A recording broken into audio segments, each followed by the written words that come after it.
Est-ce que c'est plus toxique de vivre avec un toxique que de travailler avec un toxique? Dans tous les cas, ça va impacter votre énergie. Parce qu'il faut comprendre quelque chose. Pour les gens qui ont fait la physique, qui ont fait les maths, ils savent que la seule chose que l'on ne peut pas créer, c'est l'énergie. L'énergie, on la transforme, on la stocke, mais on ne peut pas la créer.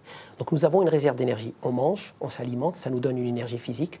Ensuite, il faut travailler avec cette énergie et l'utiliser à bon escient. Le problème, c'est qu'on croit que cette énergie est toujours là et on la gaspille. On la gaspille très tôt dans notre vie, on a beaucoup d'énergie que l'on jette un peu par la fenêtre et après, les années plus tard, on dit j'aimerais bien avoir un peu plus d'énergie. Donc il faut, dès le début, prendre les bonnes habitudes. Je peux donner quelques exemples. Bien sûr. Parmi les éléments que je conseille aux gens pour justement mieux gérer leur énergie, apprendre à dire non.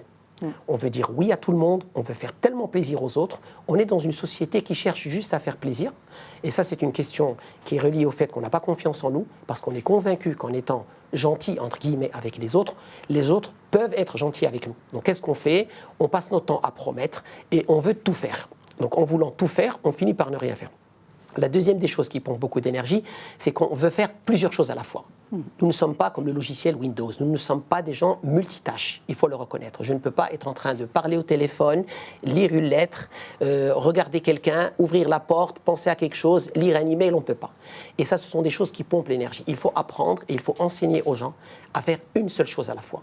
Par exemple, ce que je conseille, je travaille beaucoup avec les couples qui ont des problèmes, je leur dis quand vous êtes en couple, posez le téléphone. Je ne peux pas parler avec ma femme en train de regarder le téléphone. Je ne peux pas faire ça. Vous avez raison. C'est vrai qu'on va dire ça, c'est le b.a.-ba. Oui. Mais en même temps, il y a une personnalité derrière.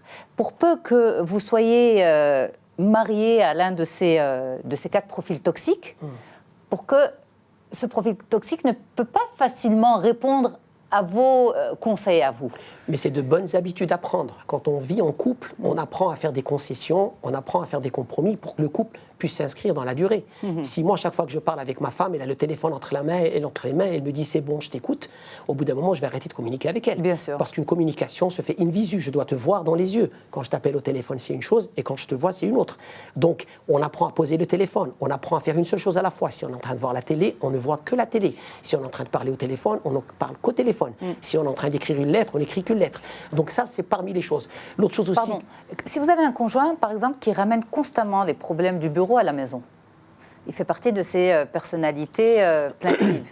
Alors, voilà, c'est vrai que dans un couple, nous sommes faits pour nous soutenir. Alors, quelle est la limite entre se soutenir dans un couple, s'écouter, écouter les problèmes de l'autre, et la toxicité? Le conseil que je donne, il y a une différence entre partager certaines choses qui sont arrivées la journée et commencer à déverser sur l'autre au point où l'autre est tellement englouti qu'il ne veut même plus poser de questions. Si je rentre le soir et qu'on est ensemble, vous me dites comment était ma journée, je vais vous parler de la journée, je me détache émotionnellement de ce qui s'est passé, voilà ce qui s'est passé, voilà ce qui s'est passé, mais c'est dans le cadre d'un échange. Mais si je commence à trop me défouler sur vous, à trop me déverser sur vous, au bout d'un moment, vous allez prendre ça sur vous et ça ne va pas aller très loin. C'est ça. Et là, on parle de vampires et de bouffeurs d'énergie.